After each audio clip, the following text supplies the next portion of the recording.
दुनिया में ना कैसे कैसे शहर हैं, है ना। ऊंची ऊंची इमारतें, भागती दौड़ती जिंदगी, मतलब देखकर आंखें चौंधिया जाती हैं। पर एक शहर ऐसा भी है जो आंखों को नहीं, सीधा दिल को छूता है। आज बात उसी शहर की। एक ऐसा शहर जो जमीन नहीं बल्कि दिलों को फतह करता है। तो मदीना सिर्फ एक जगह का नाम नहीं है, ये तो एक एहसास है। एक ऐसी कैफियत जिसे शायद लफ्ज़ों में कहना बहुत मुश्किल है, पर जो भी वहाँ पहुँचता है ना, उसका दिल इसे महसूस करता है।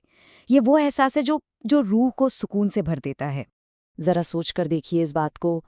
दुनिया के बड़े बड़े बादशाह जमीनें फतह करते हैं, सल्तनतें कायम करते हैं, लेकिन ये शहर, ये दिलों पर राज करता है।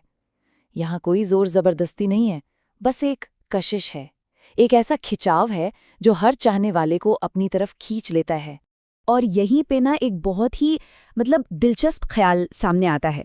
मदीना का सफ़र वो कोई आम सफ़र जैसा नहीं है। ऐसा कहा जाता है कि वहाँ कोई अपनी मर्जी से, अपने प्लान्स से नहीं जाता, बल्कि तब जाता है जब उसे बुलाया जाता है, जब वहाँ से बुलावा आता है।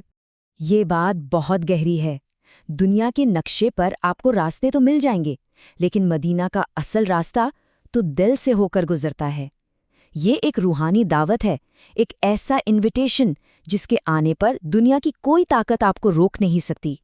ये वो पुकार है जिसका इंतजार हर दिल को होता है। जरा तसव्वुर कीजिए उस शहर का, जहाँ की हवाओं में आज भी उस अजीम हस्ती की खुशबू बसी हुई महसूस होती है, जहाँ की मिट्टी के बारे में कहा जाता है कि वो फरिश्तों के परों से भी ज्यादा नर्म है। ये गलियां नहीं हैं, ये तो जैसे जन्नत के बाग हैं। और ये सारी बातें हमें एक ही जगह पर ले आती हैं, एक नतीजे पर, और वो है सुकून। एक ऐसा सुकून जो आज की इस भागदौड़ भरी जिंदगी में ना कहीं खो सा गया है। मदीना को सुकून की आखिरी मंजिल कहा जाता है, और ये बात 100% सच है। लेकिन ये सुकून है क्या आखिर? ये सिर्फ थोड़ी देर की खामोशी नहीं है, ये एक रूहानी ठहराव है। वो चीज जिसे पाने के लिए लोग अपनी पूरी जिंदगी लगा देते हैं, जिसे करोड़ों अरबों में भी नहीं खरीदा जा सकता।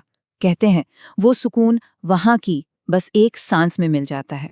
और ये जो फर्क है ना, वो यहाँ बहुत खूबसूरती से दिखता है।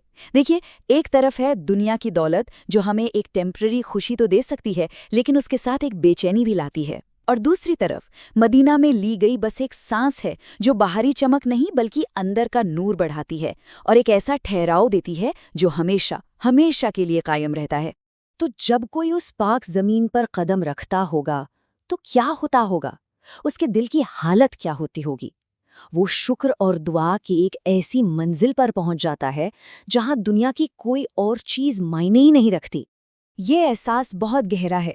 सोचिए, जिंदगी की सारी शिकायतें, सारे दुख, सारे गिले शिकवे वहां पहुंचते ही जैसे हवा हो जाते हैं। दिल में सिर्फ और सिर्फ एक जज्बा बचता है, शुक्र का। उस रब का शुक्र जिसने इस मुकाम तक पहुंचने का शरफ दिया। और हाँ, ये एक पैगाम है हर उस दिल के लिए जिसमें ये हसरत है। कहते हैं कि ये जो तड़प है ना, ये जो कशिश है, यही तो बुलावे की पहली निशानी है। अगर दिल बेचैन है वहां जाने के लिए, तो बस ये समझिए कि मंजिल खुद आपको पुकार रही है और हाजिरी का वक्त बहुत करीब आ गया है। तो आखिर में सारी बातें घूम फिरकर एक ही जगह पर, एक ही सच पर आकर ठहर जाती हैं। मदीना, सुकून की आखिरी मंजिल, वो जगह जहां भटकती हुई रूह को पनाह मिलती है और बेचैन दिल को करार मिलता है, जहां जिंदगी का असल मकसद समझ में आता है। और बस इसी दुआ के साथ हम अपनी बात खत्म करते हैं। ये सिर्फ एक शहर की कहानी नहीं, बल्कि हर उस दिल की दुआ है जो इस पाक जमीन की ज़ियारत का शौक रखता है। अल्लाह हर तड़पने वाले दिल को अपने हबीब सल्लल्लाहु अलैहि वसल्लम के दर की हाज़िरी नसीब फरमाए। आमीन।